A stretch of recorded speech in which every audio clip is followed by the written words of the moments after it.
حکومت کی کارکردگی کے کچھ مظاہر اور بھی سامنے آئے ہیں۔ آئی ایم ایف کی 2 سال کے اندر 5,000 ارب سے زائد کی کرپشن والی کہانی کو بچے تک پہنچ چکی ہے، اس کو فی الحال چھوڑ دیں۔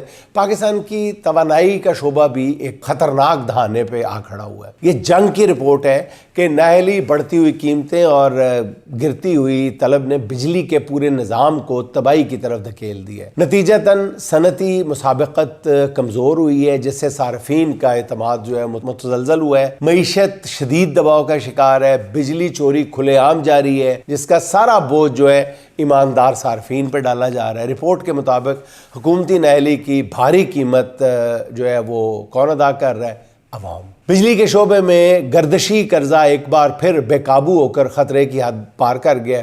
اگر مؤثر منصوبہ بندی نافذ نہ کی گئی تو رواں مالی سال میں گردشی قرضے میں 734 ارب روپے کا ہوش ربا اضافہ ہو سکتا ہے۔